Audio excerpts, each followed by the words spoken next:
Hello students, मेरा नाम आदित्य है and you all are very welcome on this channel. तो कैसे हैं आप लोग? बढ़िया है, मस्त है, खुश है।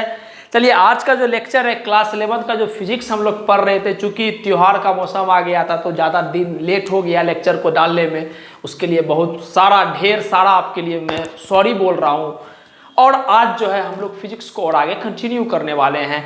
क्लास 11th का हम लोग फिजिक्स को कंटिन्यू करेंगे। ठीक, तो आज जैसे कि आप हेडिंग देख रहे होंगे, हेडिंग है हमारा सब्ट्रैक्शन ऑफ फैक्टर्स। ठीक, तो पहले जैसे कि हम आपको पढ़ाते हैं, पहले आपको पूरा तरह से प्यार से अच्छे तरह से कॉन्सेप्ट को समझाएंगे और कॉन्सेप्ट को समझाने के बाद उसके बाद हम सवाल पे आएंगे। ठीक, तो मैं आपको एक बात स्पष्ट करके बोल दूं कि सब्ट्रैक्शन ऑफ वेक्टर कुछ नया कॉन्सेप्ट नहीं है। हम लोग जो एडिशंस ऑफ वेक्टर पढ़े थे, एडिशंस ऑफ वेक्टर में दो मूल बात पढ़े थे। दो को छोड़ दीजिए, एक बात को पकड़ते हैं हम लोग, मैग्नीट्यूड ऑफ रिजल्टेंट वेक्टर्स क्या होता है।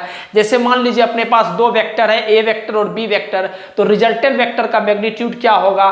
सर, आर वेक्टर को हम लोग ए वेक्टर प्लस बी वेक्टर लिख सकते हैं। आप नोट्स में देखिएगा, सारा बात आपके नोट्स में लिखाया गया है। आर वेक्टर बराबर A vector plus B vector हम लोग लिख सकते हैं। और मैग्नीट्यूड आर वेक्टर मतलब रिजल्टेंट वेक्टर का मैग्नीट्यूड क्या होता है? अंडर रूट में A square plus B square plus का 2ab cos थीटा, और जो थीटा होता है वो angle between A vector and B vector हुआ करता था। ये बात था एडिशन ऑफ वेक्टर का। नेक्स्ट है हमारा सब्ट्रैक्शन ऑफ वेक्टर, उसको समझेंगे। जैसे कि हम भी अपना मार्कर उठा लेते हैं और आप भी अपना पेन उठा लीजिए और प्रॉपर तरीका से अपना नेट्स को जो भी है उसको बिल्ड कीजिए बढ़िया तरीका से। क्लियर है? चलिए स्टार्ट किया जाए इस लेक्चर को।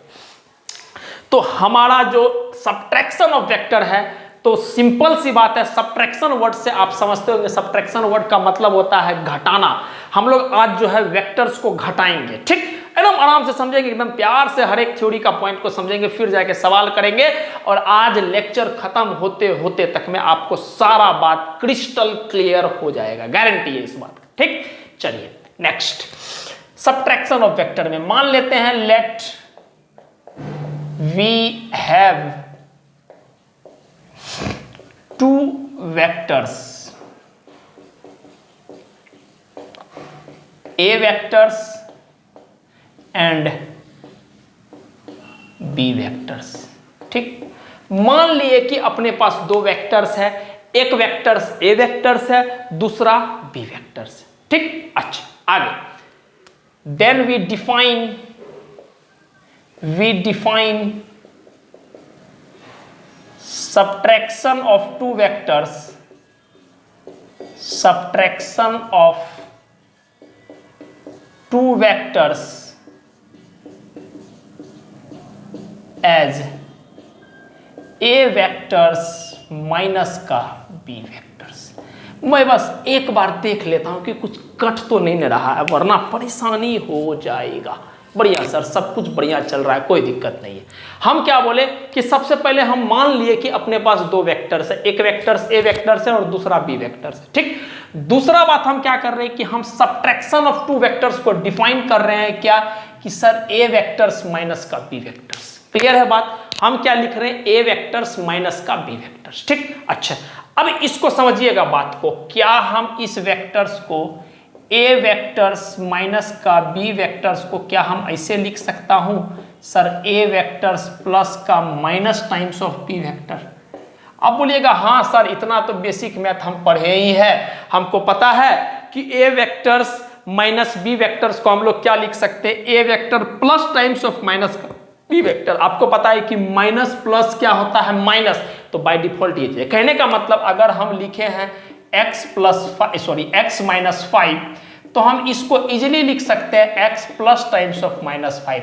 कहने का मतलब यहाँ है कि यहाँ बोल रहे हैं कि हम x में 5 घटा रहे हैं, यहाँ पर हम बस बोल रहे हैं कि x में माइनस 5 हम ऐड कर रहे हैं। बस बोलने में फर्क हो जाता है, बात एक ही है। प्लस माइनस माइनस हो जाएगा तो फिर से वापस से ये आ जाएगा x माइनस 5। तो बोलने में फर्क है, इसको बोलने का तरीका होता है कि हम x में जो है 5 घटा रहे हैं। कहने का तात्पर्य हम ए वेक्टर में जो है बी वेक्टर घटा रहे हैं। इसका बोलने का तरीका क्या होता है कि हम ए वेक्टर में जो है बी वेक्टर नहीं, ए वेक्टर में जो है वो माइनस बी वेक्टर जोड़ रहे हैं। बात समझ में आ गया? ए वेक्टर में जो है वो माइनस बी वेक्टर हम जोड़ रहे हैं, ऐड कर रहे हैं। क्लियर है? अच्छा, अब जैसे ही हम ऐड कर रहे हैं बोलेंगे तब तो दिमाग में क्लिक हो गया, अरे सर ये तो एडिशन और वेक्टर वाला केस हो गया है ना। एडिशन ऑफ वेक्टर वाला केस हो गया। अब एडिशन ऑफ वेक्टर वाला केस हो गया तो एडिशन ऑफ वेक्टर वाला के बारे में हम सारा बात डिटेल्ड में देखें, इजीली हम सब कुछ को सॉर्ट आउट कर देंगे, कोई दिक्कत हमको नहीं आएगा। क्लियर है बात? यहां तक समझ में आ गया कि सर हम इस वेक्टर को एज इट इज इस तरह से लिख सकते हैं। कहने का मतलब अगर हम ए वेक्टर माइनस बी वेक्टर लिखे हैं तो इसका मतलब हो गया कि हम ए वेक्टर में बी वेक्टर को घटा रहे हैं। इसका तात्पर्य ऐसे हो गया लिखने का कि ए वेक्टर में हम माइनस बी वेक्टर को जोड़ रहे हैं, ऐड कर रहे हैं, एडिशंस कर रहे हैं। किसका? ए वेक्टर और माइनस बी वेक्टर को। अभी समझेंगे माइनस बी वेक्टर का मतलब क्या होता है। माइनस बी वेक्टर का मतलब होता है minus B vector means the vector whose, एकदम प्यार से आपको छोटा छोटा बात एकदम समझा रहे, समझिएगा आराम से। The vectors whose magnitude is equal to B vector but its direction is opposite to that of B vector। Clear है? हम क्या बोले सर, माइनस बी वेक्टर का मतलब ये होगा कि ऐसा वेक्टर जिसका मैग्नीट्यूड तो बी ए वेक्टर के बराबर है, बस ये जो माइनस आ गया है ना, ये बात बोल रहा है कि जो बी वेक्टर का डायरेक्शन है ना उसके उल्टा डायरेक्शन में होगा माइनस बी वेक्टर का डायरेक्शन। क्लियर है? जैसे समझाते हैं, जैसे मान लीजिए ये हमारा अगर बी वेक्टर हो गया, ठीक, तो माइनस बी वेक्टर क्या होगा sir, magnitude as it is B होगा, बस डायरेक्शन अभी इसका इधर है, तो इसका अगर इसका डायरेक्शन ऐसे है बी वेक्टर का, तो माइनस बी वेक्टर का डायरेक्शन क्या हो जाएगा, इसके जस्ट उल्टा, मतलब ये वाला जो हो जाएगा सर, ये वाला डैश डैश डैश कर दे, देखने में लगेगा, ये वाला जो हो जाएगा बाबू, ये हो जाएगा माइनस बी वेक्टर का डायरेक्शन। क्लियर? अच्छा, अगर कल के दिन कोई बोल दिया कि ये हमारा बी वेक्टर है सर, तो माइनस बी वेक्टर कहने का मतलब क्या होगा कि सर आपका वेक्टर अभी ऐसे है, तो माइनस बी मतलब बी वेक्टर का डायरेक्शन को बस उल्टा कर दो, ऐसे कर दो, तो ये वाला जो चीज आ गया बाबू, ये वाला चीज, ये वाला जो चीज आ गया आपको, ये वाला आ गया माइनस का बी वेक्टर। तो अगर हम आपसे छोटा सा बात पूछेंगे कि बी वेक्टर ऐसे है, ठीक, माइनस बी वेक्टर कैसे होगा सर, अरे सर कुछ नहीं, समझ गए सर, बी वेक्टर को बस उल्टा कर दो, वही हमारा माइनस बी वेक्टर हो जाएगा। लो, डायरेक्शन को उल्टा कर दिए, वही हमारा क्या हो जाएगा, माइनस का बी वेक्टर। तो आई होप कि पॉइंट आपको समझ में आ गया होगा कि हम लोग सब्ट्रैक्शन ऑफ वेक्टर को कुछ नया तरीका से नहीं पढ़ने वाले हैं, हम लोग एक तरह से एडिशन ऑफ वेक्टर के जो हाथ और जहां मेरा हाथ और आंख जाता है उस इशारा को आप समझिए प्लीज। हम लोग सब्ट्रैक्शन ऑफ वेक्टर को कुछ अलग तरीका से नहीं पढ़ रहे, हम लोग सब्ट्रैक्शन ऑफ वेक्टर को एडिशन ऑफ वेक्टर के फॉर्म में ही पढ़ेंगे। बस फर्क क्या हो जाएगा, उस समय में हम ए वेक्टर में बी वेक्टर जोड़ रहे थे, इस बार हम ए वेक्टर में क्या जोड़ रहे हैं, माइनस बी वेक्टर। ठीक, खत्म। अच्छा, minus B vector sir, minus B vector का सिंपल सा मतलब होता है कि ऐसा वेक्टर जिसका मैग्नीट्यूड बी ए वेक्टर के बराबर है, बस जो डायरेक्शन है सर, डायरेक्शन जो है सर, डायरेक्शन है वो बी वेक्टर के अपोजिट। जैसे ये वाला अगर बी वेक्टर है तो माइनस बी वेक्टर क्या हो जाएगा, उल्टा। अगर ये वाला बी वेक्टर है तो माइनस बी वेक्टर क्या हो जाएगा, उल्टा। अगर ये वाला बी वेक्टर है तो माइनस बी वेक्टर क्या हो जाएगा, उल्टा। दैट्स इट, यही बात। ठीक, तो हम इस कंक्लूजन पे पहुंचे हैं। अब इस कंक्लूजन से हम और आगे बढ़ेंगे। फिलहाल के लिए थ्योरेटिकल पॉइंट में आप इसको प्लीज नोट डाउन कर लीजिए, प्लीज आप इसको नोट डाउन कर लीजिए।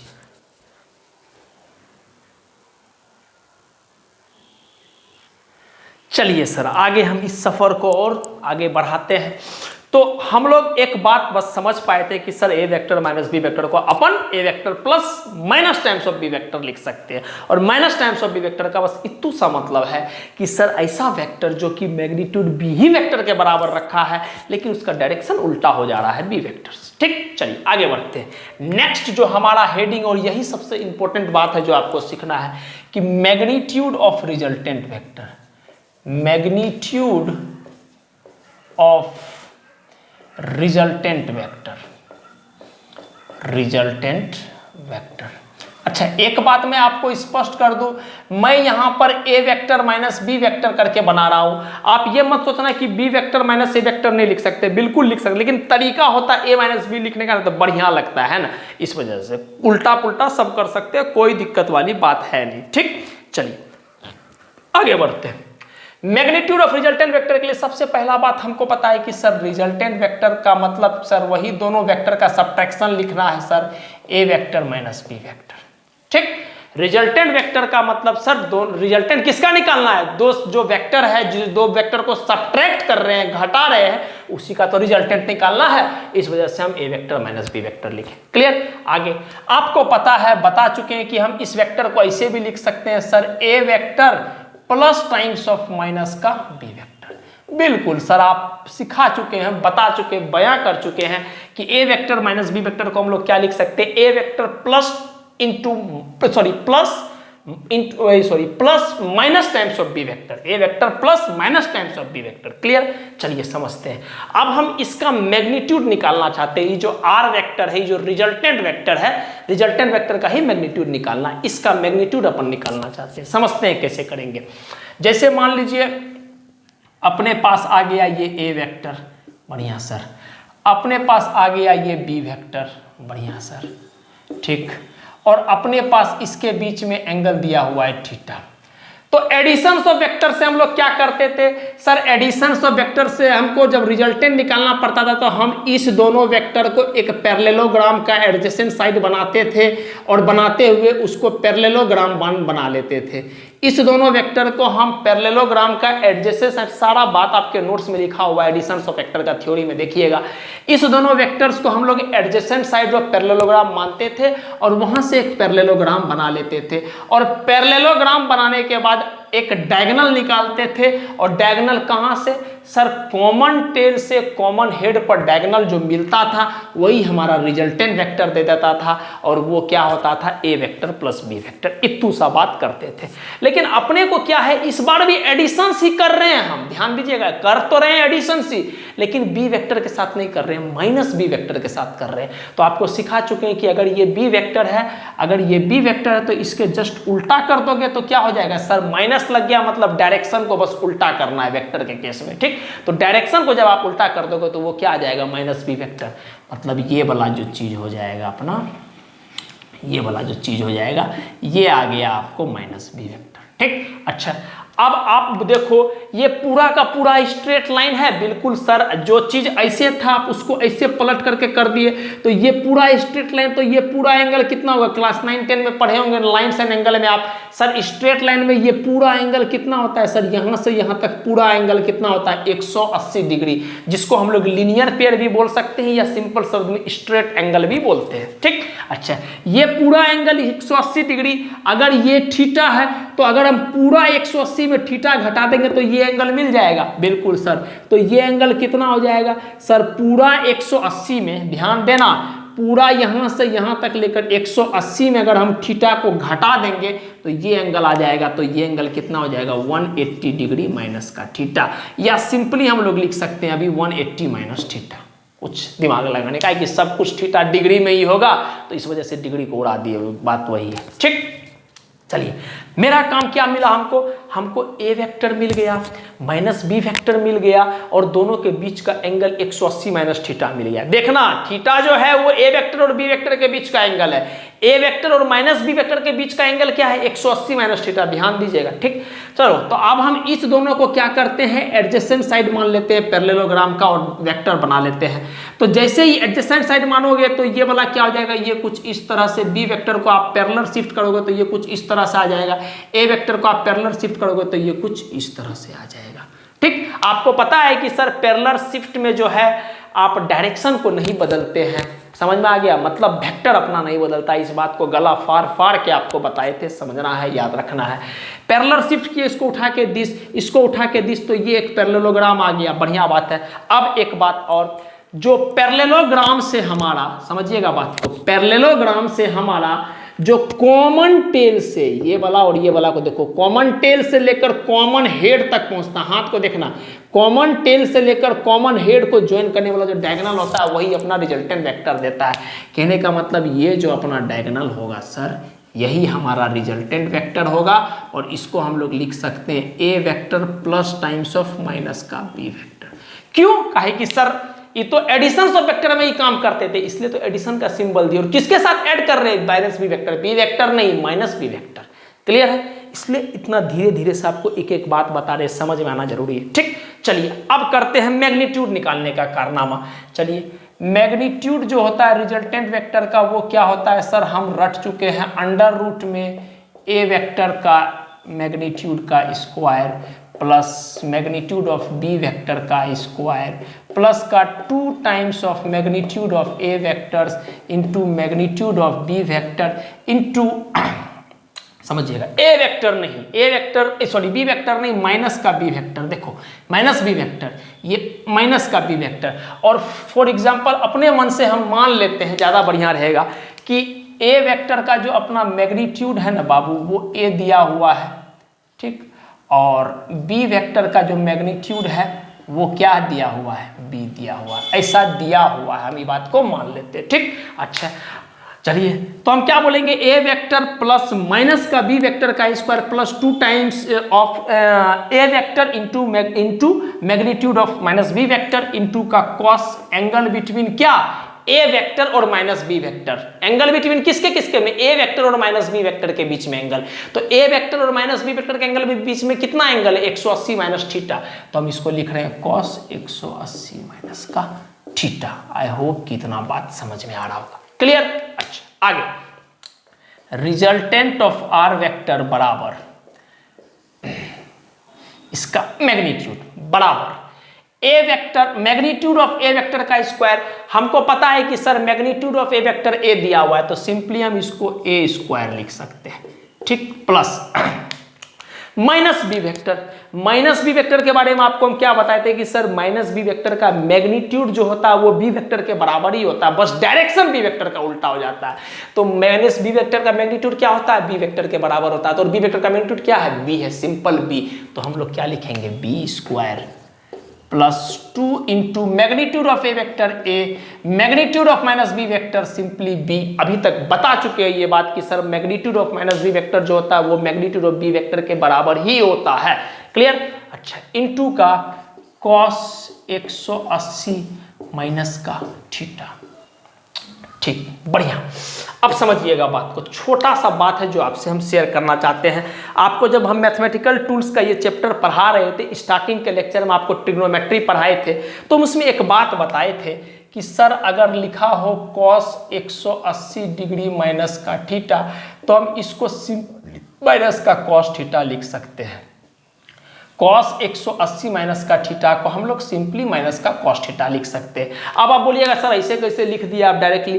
तो हम बोलते हैं देखो 180 को आप क्या लिख सकते हैं? 2 इंटू 90 माइनस का थीटा, ऐसे लिख सकते हो। 180 को 2 इंटू 90 लिख सकते हो और माइनस का थीटा, बिल्कुल सर लिख सकते हैं। और आपको पता है कि जब हमारा n, आप ट्रिग्नोमेट्री का लेक्चर देखिएगा, प्रीवियस लेक्चर ट्रिग्नोमेट्री सबका कराए, उसमें जाके देखिएगा, एक एक बात बढ़िया से समझाए। तो n जब अपना ऑड होता है तब थीटा जो भी होता है ट्रिग्नोमेट्रिक फंक्शन वो बदल जाता है, और जब अपना n इवन होता है तो ट्रिग्नोमेट्रिक फंक्शन नहीं बदलता है। तो n यहाँ पर क्या है? 2 है, जो कि इवन है, तो cos का cos उतर जाएगा और एंगल उतर गया एज इट इज। अब रहा 180 माइनस थीटा, तो आपको पता है कि सर अगर हम देखेंगे क्वाड्रेंट में तो 180 माइनस थीटा कहीं ना कहीं सेकेंड क्वाड्रेंट में लाई करेगा। और आपको पता है कि पहला में सब पॉजिटिव होता है, सेकेंड वाला में सिर्फ साइन और कोसेक पॉजिटिव होता है, उसके बाद जाकर इसमें थर्ड क्वाड्रेंट में टेन और कॉट पॉजिटिव होता है, और फोर्थ क्वाड्रेंट में जो अपना सेक होता है और कॉस जो होता है वो पॉजिटिव होता है। इसका मतलब सेकेंड क्वाड्रेंट में तो सर कॉस को निगेटिव ही होना पड़ेगा, तो डायरेक्टली माइनस का कॉस थीटा। ये सारा बात वहां आपको बताए हैं ट्रिग्नोमेट्री वाला लेक्चर में। बट अगर नहीं पता है तो बस सिंपली आप याद रखिएगा cos 180 minus theta is equal to minus का कॉस थीटा। तो आपको आना भी चाहिए कैसे हम चीज को करते हैं। चलिए, तो रिजल्टेंट वेक्टर का जो मैग्नीट्यूड है उसको हम लिख रहे हैं अंडर रूट में, समझिएगा, A square plus B square plus का 2ab कॉस 180 माइनस थीटा को क्या लिख रहे हैं हम sir? Minus cos theta. Cos 180 minus theta को यहां से लिख रहे हैं माइनस कॉस थीटा, उठा के रख रहे हैं, लिख रहे हैं माइनस कॉस थीटा। क्लियर है। चलिए इसको थोड़ा सा और एक बार लिख लेते हैं, देखिए क्या लिख सकते हैं। ए स्क्वायर प्लस बी स्क्वायर को रहने ही दो, ए स्क्वायर प्लस बी स्क्वायर, ये माइनस जो है प्लस माइनस माइनस माइनस बाहर आ गया, तो ये आ गया माइनस का 2ab cos थीटा। ठीक, तो यहां से आर वेक्टर का जो मैग्नीट्यूड आ गया बाबू, वो आ गया अंडर रूट में A square plus B square minus का 2ab cos theta. That's it. ये जो आपको आ गया, ये चीज आपका जो आ गया, ये चीज आपका आ गया मैग्नीट्यूड ऑफ रिजल्टेंट वेक्टर्स। ठीक, अगर आपको प्रूफ ऐसे हम उम्मीद करते हैं कि समझ में आया होगा, इतना आसान है, इतना प्यार से एक एक चीज बता रहे तो समझ में 100% आया होगा, बट फिर भी नहीं आया तो कम से कम इतना तो जरूर याद रखना है कि सर जब भी सब्ट्रैक्शंस का हमको रिजल्टेंट निकालना होगा तो उसका फॉर्मूला होता है अंडर रूट में मैग्नीट्यूड ऑफ ए वेक्टर का square plus magnitude of B vector का स्क्वायर माइनस टाइम्स में 2 into magnitude of A vector into magnitude of B vector into cos theta. Clear है। अच्छा, एक बार कंपैरेटिव स्टडीज करते addition of vector के बारे में। एडिशन ऑफ वेक्टर में क्या होता था फॉर्मूला रिजल्टेंट का, अंडर रूट में A square plus B square plus का 2ab cos थीटा। सब्ट्रैक्शन में क्या आ रहा है, A square plus B square minus का 2ab cos थीटा। मतलब एडिशन ऑफ वेक्टर और सब्ट्रैक्शन ऑफ वेक्टर में जो फर्क आ रहा है बस यहाँ माइनस का फर्क आ रहा है, बाकी सब कुछ एज इट इज सेम है। क्या हम बोल रहे हैं, यहां पर सिर्फ माइनस का फर्क आ रहा है, बाकी का सब कुछ एज इट इज। क्लियर है, बात समझ में आया। तो आपको बाकी का पता नहीं, लेकिन आपको ये बात तो याद रखना ही रखना है। जब भी बोलेंगे सब्ट्रैक्शन ऑफ वेक्टर में रिजल्टेंट का फॉर्मूला बताओ, तो आप बोलोगे सर दो वेक्टर ए और बी है, हाँ। बोले पूछोगे एंगल दोनों के बीच में कितना है, तो हम बोलेंगे थीटा। देख लो बाबू, ये थीटा है, ये 180 माइनस थीटा से कोई लेना देना नहीं है। भले बनाने में काम आया, हमको यूज किए हम इसी का, काहे कि हम रूल तो पैरेललोग्राम लॉ ऑफ का एडिशन का इस्तेमाल किए हैं ना, तो यूज हम इसी दोनों वेक्टर के बीच का एंगल में किए हैं। लेकिन 180 माइनस थीटा कहाँ गया, गायब हो गया। आ गया क्या, थीटा। थीटा क्या है, आपके लिए सारा बात हम लिख देते हैं, आप निश्चिंत रहिए। थीटा क्या है, ए वेक्टर और बी वेक्टर के बीच में एंगल। कभी भी गलती से भी, सुनिएगा बात को ध्यान से, कभी भी गलती से भी यहां पर वो थीटा मत लिख देना जो ए वेक्टर और माइनस बी वेक्टर के बीच में है। हम सिर्फ ए वेक्टर और माइनस बी वेक्टर के बीच वाला एंगल को इस्तेमाल किए हैं प्रूफ करने में, लेकिन प्रूफ होके जो आया है थीटा, वो ए वेक्टर और बी वेक्टर के बीच का एंगल है। तो कभी भी गलती से ए वेक्टर और माइनस बी वेक्टर के बीच का एंगल को मत लिख देना, एग्जामिनर दे देगा कंफ्यूज करने के लिए। आपको याद रखिएगा, आपको जो थीटा लिखना है वो ए वेक्टर और बी वेक्टर के बीच का है, not minus B vector. Clear. अच्छा, नेक्स्ट, इसमें जो है ये आर है, ये क्या है सर, ये है अपना magnitude, magnitude of resultant vector, magnitude of resultant vector. ठीक, अच्छा, ए तो पता ही है magnitude of A vector, B तो पता ही है मैग्नीट्यूड ऑफ बी वेक्टर। ठीक, माइनस रहेगा यहाँ, बस एक ही फर्क है, माइनस जल्दीबाजी में कभी प्लस मत दे दीजिएगा, वरना आप एडिशन ऑफ वेक्टर कर दीजिएगा। सब्ट्रैक्शन ऑफ वेक्टर हम लोग पढ़ रहे हैं। ठीक, माइनस रहेगा ही रहेगा 2ab। थीटा जो है ये थीटा बाबू angle between, please please please आप ध्यान रखिएगा, angle between A vector and B vector है, ना कि A vector and minus B vector. Minus B vector यहां मत लिया, ऐसा मत सोचिएगा कि सर सब्ट्रैक्शन ऑफ वेक्टर पढ़ रहे तो माइनस बी वेक्टर नहीं। आप देखो ना, थीटा जो है वो ए वेक्टर और बी वेक्टर के बीच का एंगल है। ये देखो थीटा, ए वेक्टर और minus B vector, A vector और माइनस बी वेक्टर के बीच का एंगल क्या है सर, 180 माइनस थीटा। थीटा नहीं है, तो ये जो थीटा आया है अपना फॉर्मूला में, वो ए वेक्टर और बी वेक्टर के बीच का एंगल है। क्लियर है। अब जो हम नेक्स्ट जो है हमारा है सवाल है, सवाल को करेंगे। जितना भी थ्योरी में थोड़ा बहुत भी कचरा बचा होगा आपके दिमाग में घुसने से पहले, उस सब का सब दिमाग में सेट हो जाएगा। क्लियर है। तो प्लीज आप इसको नोट डाउन जरूर से जरूर कर लें।